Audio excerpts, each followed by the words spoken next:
Hey everyone, welcome back to the Valley Subdivision. Just a quick update today on streets and sidewalks in downtown Hill Valley.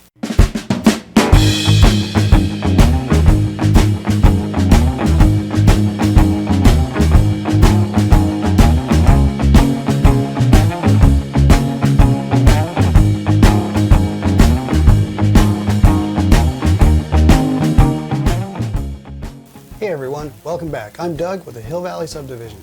Today, just a quick update on some things I've gotten done on the railroad. I've been working on streets and sidewalks in downtown Hill Valley, so let's jump on over there and take a look. So over the years, I've tried a lot of different ways to make streets and sidewalks on N-scale model railroads. I've tried Fun Foam, I've tried the Pave-It system from Woodland Scenics, and nothing's really ever turned out the way I'd like it to. Maybe I just don't have the patience to work with the Pave-It stuff, but I just couldn't get a look that I liked. So a couple of years ago, I decided to try styrene plastic.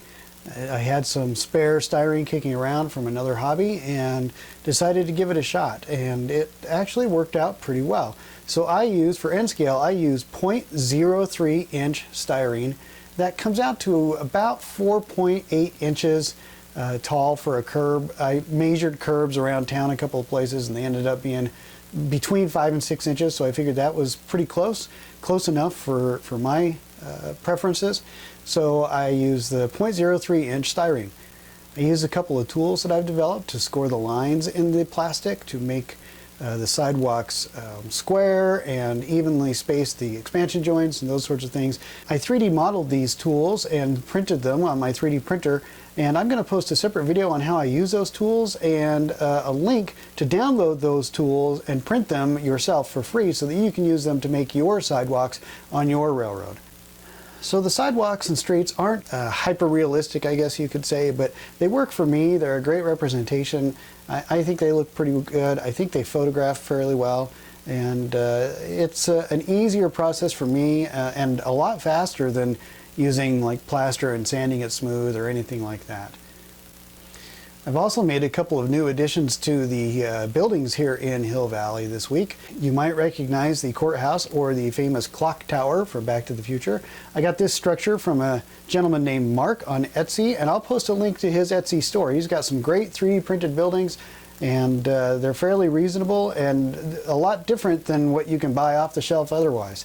He's a really great guy to deal with. I'll probably be buying a couple more buildings from him here in the near future, and I'm really pleased with how this building turned out. Of course, I need to paint it and weather it and detail it, but this is pretty much how it comes right out of the box. And then back behind the courthouse is the town theater. This is also a building from the Back to the Future set.